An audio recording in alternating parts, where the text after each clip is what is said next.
Quelles sont les manifestations culturelles? Oui, vous savez, la culture, elle peut se manifester à travers déjà le langage. Est-ce que vous voyez? Puisque le langage est une institution sociale. Est-ce que vous voyez? La fonction principale de la bouche, ce n'est pas de parler, mais c'est de manger. Puisque s'il suffisait d'avoir une bouche pour parler, je pense que nous aurions rencontré des chèvres et des moutons qui nous parleraient, bon, comme nous parlons entre nous, ainsi de suite. Mais l'homme peut effectivement acquérir ce langage-là par l'éducation, par la culture. Donc, comment dirais-je, la culture se manifeste déjà à travers l'acquisition de ce langage-là, disons, qui est assez spécial. Bon, c'est vrai qu'on a pu parler du langage des animaux comme chez les abeilles et ainsi de suite, mais ce qui fait la spécificité fondamentalement, en tout cas, du langage humain, c'est la double articulation. L'articulation des phonèmes et l'articulation des monèmes, n'est-ce pas? Nous combinons des sons et des mots, n'est-ce pas, pour obtenir des phrases et ainsi, voilà, faire des discours. Okay. Et ça, c'est quand même assez, disons, spécifique à l'homme. Et c'est par la culture. Hein, et ce langage-là aussi va, disons, se subdiviser en langues.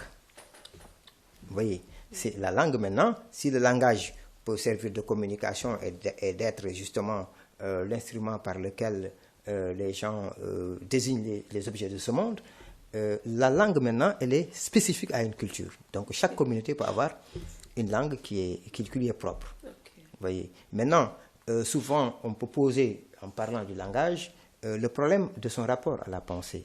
Est-ce que vous voyez quel est le rapport donc, que peut avoir le langage et la pensée? Parce que tout simplement, il arrive que l'on cherche ces mots. Par exemple, quand quelqu'un est là, il dit, bon voilà, je ne sais plus ce que je voulais dire. Ça veut dire qu'il a déjà pensé à quelque chose, mais qu'il ne sait pas exactement le langage approprié qu'il lui faut pour exprimer sa pensée. Donc c'est sa pensée qui précède son langage. Voilà. Donc on peut, sous ce rapport-là, en tout cas, on peut avoir cette manière de percevoir les choses en se disant, ah, comme la pensée cherche son langage, c'est parce qu'elle le précède, n'est-ce pas? Et ça, on retrouve ça, c'est certains penseurs. Et on peut aussi se dire, mais au fond, mais même quand la pensée cherche ces mots, elle les cherche comment? Elle les cherche aussi avec des mots. Et elle les cherche aussi avec des mots. C'est que vous dites que, mais attention, donc, c'est peut-être parce qu'on n'a pas trouvé le mot approprié, mais ça ne veut pas dire qu'il y a déjà absence totale de langage. Et c'est ce qui justifie un peu le point de vue de Maurice Merleau-Ponty, n'est-ce pas, qui considère que il n'y a pas de pensée sans langage, n'est-ce pas? Puisque même quand je médite, en vérité, il n'y a pas de silence absolu, puisque ce silence-là aussi est un langage intérieur.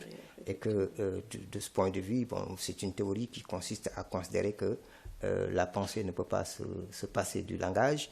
On peut aussi, si vous voulez, pour étayer un peu ces types, disons cette manière de voir, penser à quelqu'un comme Hegel, hein, parce que pour lui, il n'y a pas d'ineffable. Le langage existe et disons qu'il est apte aussi à traduire tout ce que nous pouvons éprouver, tout ce que nous pouvons ressentir. Et c'est pour lui, donc, parce que ce qu'on appelle l'ineffable, l'indicible ou l'ineffable, pour Hegel, c'est la pensée obscure. Hein, la pensée à l'état de fermentation, pour lui, qui effectivement doit évoluer pour devenir une pensée claire et disons, intelligible. Et qu'en est-il de l'art? L'art est-il une manifestation culturelle? Oui, aussi. Parce que l'art est culturel. C'est aussi quelque chose que... C'est le domaine de l'artifice. C'est quelque chose aussi que l'on ajoute à la nature, n'est-ce pas? Donc tout ce qui s'ajoute à la nature est de l'ordre de la culture. Est-ce que vous voyez? Puisque la nature, hein, c'est ce qui existe en dehors du monde, transformé et humanisé par l'homme. C'est ça la nature. Donc tout ce qui existe en dehors du monde transformé et humanisé par l'homme, c'est la nature. Mais le reste maintenant, tout ce qui a une touche humaine, etc., ça, c'est de l'ordre de la culture. Et donc, parmi les manifestations aussi, il y a le travail. Parce que je vous ai dit tantôt que la nature, c'est ce qui existe en dehors du monde, transformé et humanisé par l'homme. Et l'homme, c'est un être aussi qui est voué au travail, n'est-ce pas? C'est un être qui est voué au travail. Et là aussi, il va utiliser son intellect et, si vous voulez, ses forces physiques. Mais le travail n'est pas qu'une activité physique. C'est donc à la fois une activité qui peut être physique et intellectuelle. Mais surtout l'intervention de l'intellect. Hein. Okay. Et ça, je crois que majoritairement les élèves ont entendu parler de cela. Okay. Cette comparaison entre l'abeille la plus experte et l'architecte le plus malhabile, hein, ce qui fait la différence entre les deux, comme le dit Karl Marx, c'est que l'architecte, il porte d'abord la maison dans sa tête. Puisque le travail, c'est une transformation intelligente de la nature. Donc l'homme use de son intellect, n'est-ce pas, pour transformer utilement le milieu, etc., la nature, si vous voulez. Et ce travail-là, maintenant, c'est une activité qui libère l'homme. Okay. Vous voyez, même si elle était perçue d'un point de vue théologique comme une punition, n'est-ce pas, infligée à l'homme suite au péché théologal, n'est-ce pas, parce que vous vous souviendrez donc de ce passage-là où on dit que voilà, quand Adam et Ève ont commis le péché originel, la sanction c'était de dire à Adam, maudite soit la terre quand tu travailleras, elle ne t'apportera que des ronces et des épines, tu mangeras ton pain à la sueur de ton front. Donc c'est une sorte de peine infligée à l'homme pour qu'il puisse véritablement expier le péché. Mais cette peine-là, nous nous rendons compte qu'elle n'est pas vaine, comme moi j'aime le dire, puisque c'est avec cette peine que nous pouvons également éviter les pénuries et les situations qui sont pénibles pour nous finalement. Okay. Puisque en transformant de façon intelligente la nature, ce travail-là qui peut-être était destiné originellement, d'après en tout cas ces formes de croyance, à nous éduquer, à nous ramener à notre place, en quelque sorte, c'était une forme de sanction, mais ça devient en même temps aussi un moyen de salut, même d'un point de vue de la religion, n'est-ce pas? C'est aussi le moyen de salut pour l'homme. Et ce travail maintenant libère l'homme, d'après Hegel. Donc c'est une acception. Oui, okay. Voilà. Hegel considère que le travail est une activité libératrice. Le travail forme et libère. Et sous ce rapport, il y a aussi vraiment, de manière classique, des images que les élèves connaissent déjà, notamment avec la dialectique du maître et de l'esclave. Vous voyez, cet esclave-là que l'on prend pour le faire travailler, hein, et puis le maître qui est là, qui ne fait plus rien parce qu'il dit que bon voilà, il a un esclave qui travaille pour lui. À force de travailler, l'esclave va avoir des victoires ingénieuses sur la nature, qu'il apprend à dompter, à transformer, etc. Et au bout du compte, c'est le maître qui va devenir dépendant de l'esclave. C'est d'ailleurs ce qui arrive aux femmes sénégalaises. Oui. Elles ont tellement l'habitude de faire travailler aux bonnes et que les bonnes deviennent maîtres de leur maîtresse. Absolument. Dans la mesure où, quand elle n'est pas là, tu ne peux pas manger du bon Dieu. Effectivement. Donc, elle le fait tellement bien que quand elle n'est pas là, tu souffres. Donc, tu as intérêt de bien gérer ta relation avec elle. Donc, cette dialectique, c'est la bonne qui devient la maîtresse de la maison et la maîtresse de la maison va gérer la bonne pour sa survie. C'est un renversement dialectique. Donc, un renversement dialectique, voilà, qui fait que... Et là, ça montre que le travail forme, que le travail libère, mais aussi le travail permet surtout d'être utile à soi et aux autres. Est-ce que vous voyez?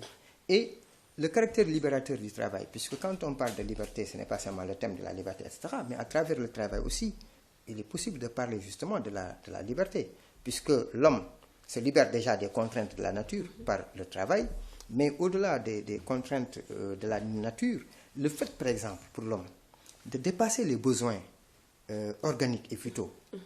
Parce que l'homme aurait pu peut-être se limiter tout simplement aux besoins organiques et vitaux. Mais il ne s'en limite pas à ces besoins. Il va même travailler pour des besoins historiques, pour le luxe et autres. Mais ça aussi, ça dénote une certaine liberté chez l'homme. Okay. Voyez, c'est une preuve de liberté chez l'homme. Voyez, le fait aussi de pouvoir travailler à la fois pour soi et pour les autres. Mais est-ce qu'en cherchant aussi cette liberté, le travail ne peut pas aussi aliéner l'homme? Exactement. Il y a, ça, c'est par rapport maintenant à l'organisation du travail. Vous voyez, ça, ce n'est pas la vocation du travail. Mais lorsque le travail est mal organisé, et c'est ça que dénonce Marx, évidemment, en parlant du système capitaliste, où l'ouvrier n'est-ce pas, l'ouvrier dont le nom évoque l'œuvre, ne fait pas œuvre. Il ne fait pas œuvre parce qu'il est victime d'aliénation. Pourquoi? Parce que l'ouvrier qui débarque à l'usine ne peut pas parler à la première personne. Il ne peut pas dire je. Il ne peut pas dire je vais faire telle chose. Contrairement à l'artiste. Vous savez que l'artiste, il signe ses œuvres. Et nous l'avions dit la dernière fois, l'artiste, si vous voulez, c'est quelqu'un qui est libre, justement. Il suit sa liberté, son inspiration. Alors que l'ouvrier, dans le système capitaliste tel que décrit par Karl Marx, il trouve déjà que tout est planifié. Vous voyez, avec la division du travail aussi. Hein, c'est un travail en miettes. Il ne peut pas dire « j'ai fabriqué telle chose ». Il ne peut pas parler à la première personne. Il y a une forme de dépossession. Et il y a aussi cette forme d'exploitation consistant pour les capitalistes à toujours vouloir justement accroître la plus-value, n'est-ce pas? Donc le bénéfice qu'ils tirent de l'activité du travailleur. Et au fur et à mesure que ça se passe comme cela, l'ouvrier devient de plus en plus malheureux. Parce que vous voyez, voilà. Et donc, ce qu'il reçoit comme rémunération, comme salaire, c'est tout juste comme l'avait dit Karl Marx, ce dont il a besoin pour reconstituer sa force de travail et revenir le lendemain. Oui. Et donc ça, il est victime d'aliénation. Mais encore une fois, ça, ce n'est pas le travail en soi. C'est une forme d'organisation du travail qui peut malheureusement mener à l'aliénation au point que lorsque l'ouvrier, par exemple, qui a contribué à façonner des objets, s'il voit ces objets-là exposés au niveau des vitrines, des supermarchés, etc., mais c'est comme s'il y avait un sentiment d'étrangeté. C'est comme s'il n'a jamais vu ces objets-là parce que le salaire qu'il perçoit ne lui permet même pas d'acheter du fruit de son travail. Okay. Et ça, c'est une forme d'aliénation, une forme donc d'exploitation de l'homme par l'homme. Et c'est justement contre cette conception que s'érige la philosophie. Okay. Vous voyez, parce que pour la philosophie, le travail, c'est quand même une voie de salut pour l'homme. Le travail, si vous voulez, ennoblir l'homme. Le travail n'est pas fait pour asservir l'homme. Okay. C'est pour ennoblir l'homme. Okay. C'est pour libérer l'homme. C'est pour former l'homme.